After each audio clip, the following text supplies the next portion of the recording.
കേരളത്തിലെ CPM അഭിപ്രായ സ്വാതന്ത്ര്യം അനുവദിക്കുന്നില്ലെന്ന അൻവർ MLA. ഉന്നതരായ നേതാക്കൾക്ക് എന്ത് അഴിമതിയും നടത്താമെന്ന സ്ഥിതിയാണിപ്പോൾ.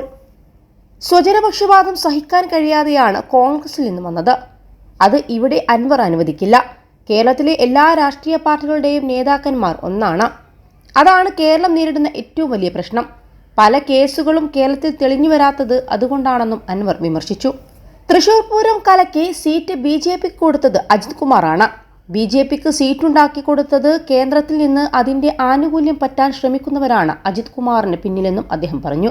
മുഖ്യമന്ത്രിയാണോ അജിത് കുമാറിനെ കൊണ്ട് പൂരം കലക്കിയതെന്ന മാധ്യമപ്രവർത്തകരുടെ ചോദ്യത്തിന് അത് നിങ്ങൾ അന്വേഷിക്കൂ എന്നായിരുന്നു അൻവറിന്റെ മറുപടി.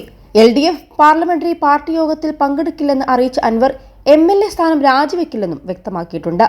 MLA എന്ന മൂന്നക്ഷരം ജനങ്ങൾ തന്നതാണ്.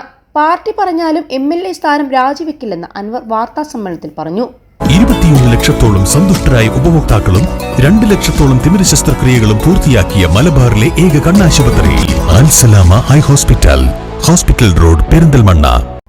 ഞായറാഴ്ച നിലമ്പൂർ പൊതുസമ്മേളനം വിളിക്കുമെന്നും അന്ന് അടുത്ത നീക്കം ജനങ്ങളെ അറിയിക്കുമെന്നും അൻവർ പറഞ്ഞു. MLA സ്ഥാനം രാജിവെക്കുമെന്ന അഭ്യൂഹങ്ങൾക്കിടയിലാണ് അൻവർ നിലപാട് വ്യക്തമാക്കിയത്. പാർട്ടി പ്രവർത്തകരിലും കോടതിയിലുമാണ് ഇനി വിശ്വാസമുള്ളത്. പാർട്ടിയിലെ സാധാരണക്കാരായ സഖാക്കളുടെ പിന്തുണ തനിക്കുണ്ടെന്നും അൻവർ ആവർത്തിച്ചു പറഞ്ഞു.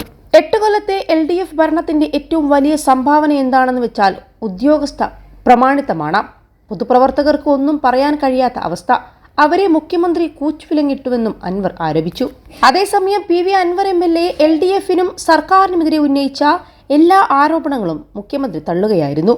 PV അൻവർ MLA ഉന്നയിച്ച ആരോപണങ്ങൾ LDFിനെയും സർക്കാരിനെയും അപകീർത്തിപ്പെടുത്താനുള്ള ശ്രമത്തിന്റെ ഭാഗമാണെന്നാണ് മുഖ്യമന്ത്രി പറഞ്ഞത്.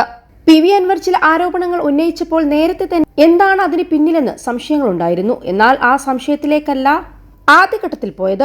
ഒരു MLA എന്ന നിലയ്ക്ക് PV അൻവർ ഉന്നയിച്ച എല്ലാ ആരോപണങ്ങളും അന്വേഷിക്കുന്നതിനായി കേരളത്തിലെ ഏറ്റവും മികച്ച അന്വേഷണ സംവിധാനങ്ങൾ ഏർപ്പെടുത്തി അന്വേഷിക്കുന്നതിനാണ് നടപടി സ്വീകരിച്ചതെന്നും മുഖ്യമന്ത്രി പറഞ്ഞു. എന്നാൽ അതിൽ അദ്ദേഹം തൃപ്തനല്ല എന്ന് നേരത്തെ പറഞ്ഞിട്ടുണ്ട്. അദ്ദേഹം പാർട്ടിക്കും സർക്കാരിനും LDFിനും എതിരെയുള്ള കാര്യങ്ങളാണ് ഇന്നലെ പറഞ്ഞത്.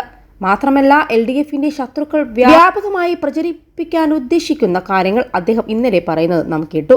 LDFിൽ നിന്ന് വിട്ടുനിൽക്കുന്നതായും നിയമസഭാ പാർട്ടിയിൽ പങ്കെടുക്കുന്നില്ലെന്നും അദ്ദേഹം പറഞ്ഞു കഴിഞ്ഞു.